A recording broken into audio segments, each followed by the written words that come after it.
Bharat Tiwari encounter के बाद खतरे में सम्राट चौधरी की कुर्सी, महागठबंधन के अंदर पड़ी फूट।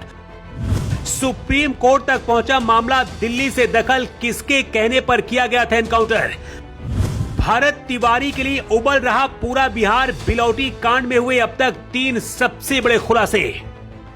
ये वही एसएचओ राजेश कुमार मालाकार हैं जो अपनी टीम के साथ भरत तिवारी के घर के बाहर कई दिन चक्कर लगाते रहे, लेकिन इतनी भी हिम्मत नहीं हुई थी कि भरत तिवारी से एक तमंचा छुड़ा ले। लेकिन जब भरत तिवारी ने खुद सरेंडर किया तो एनकाउंटर कर दिया गया। राजेश कुमार मालाकार एनकाउंटर के बाद इतना ज्यादा उत्साह में थे कि अगले दिन उनकी अखबार में फोटो छपेगी, इनाम भी मिलेगा, और इसी वजह से बाहर आकर बोले कि उसकी किस्मत में मरना ही लिखा था। लेकिन सच्चाई सामने आई तो बिहार पुलिस की मरी हुई संवेदना को जगाने के लिए पूरा बिहार उबल पड़ा। और सबसे बड़ा सवाल खड़ा हुआ सम्राट चौधरी के उस एनकाउंटर मॉडल को लेकर जिसे यूपी की तर्ज पर बिहार में शुरू किया गया। भारत तिवारी एनकाउंटर का अगर वीडियो नहीं होता तो शायद बिहार पुलिस वहां अपनी कहानी बनाने में कामयाब हो जाती। लेकिन मौत से पहले फेसबुक में भरत तिवारी ने सरेंडर का भी वीडियो लाइव किया था। भारत तिवारी के एनकाउंटर होने के बाद चिराग पासवान से लेकर पूर्व केंद्रीय मंत्री अश्विनी चौबे और पवन सिंह जैसे बड़े नेता खुलकर सामने आए।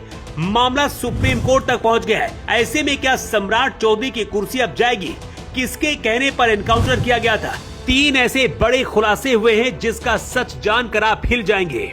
बिहार सरकार के मंत्री विजय कुमार सिन्हा ने कहा है कि भोजपुर एनकाउंटर में पुलिस का एक्शन पूरी तरीके से संदेह के घेरे में, दोषियों पर सख्त से सख्त कार्रवाई होनी चाहिए। वहीं बीजेपी के पूर्व केंद्रीय मंत्री अश्विनी कुमार चौबे खुलकर आरोप लगाते हैं और कहा है कि ये घटना हमारे लोकतंत्र को शर्मसार करने वाली है। भरत भूषण तिवारी शोषित, वंचित, पिछड़े और दलितों की एक मजबूत आवाज थे।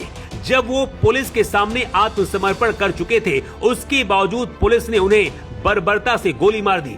गृह मंत्री अमित शाह इस मामले का संज्ञान ले और कातिल पुलिसकर्मियों पर सख्त कार्रवाई करें।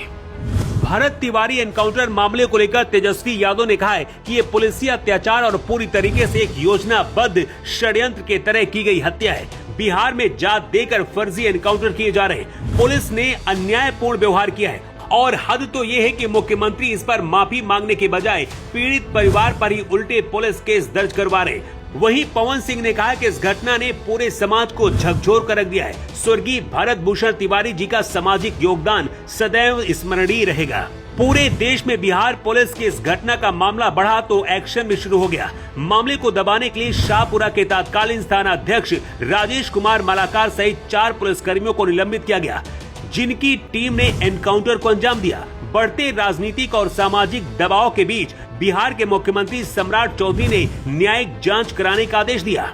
इस कथित फर्जी एनकाउंटर के खिलाफ सुप्रीम कोर्ट में एक जनहित याचिका भी दायर की गई है, जिसमें मामले की सीबीआई से जांच कराने की मांग की गई है।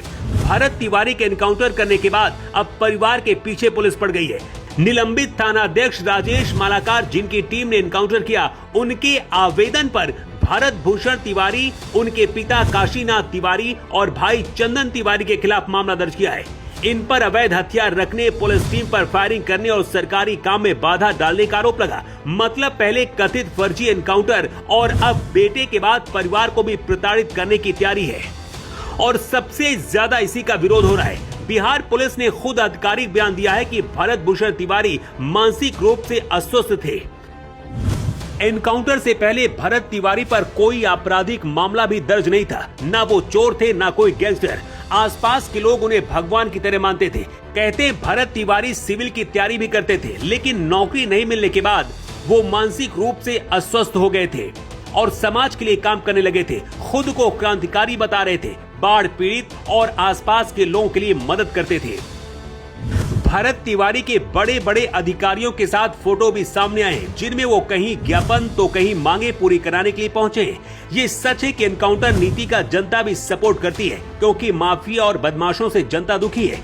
यही वजह कि यूपी में योगी को समर्थन मिला। लेकिन इसकी आड़ में जब पुलिस फर्जी एनकाउंटर करने लगे तो सवाल उठते हैं। अब सम्राट चौधरी सरकार पर दबाव बढ़ाए, क्योंकि बीजेपी के बड़े नेता और गठबंधन के साथी अब इस एनकाउंटर का विरोध कर रहे हैं। चिराग पासवान भी इस एनकाउंटर को गलत बता चुके हैं। खबर ये भी है कि दिल्ली में शाह ने रिपोर्ट मांगी है और हालात ऐसे रहे तो सम्राट चौधरी की सीएम की कुर्सी भी जा सकती है।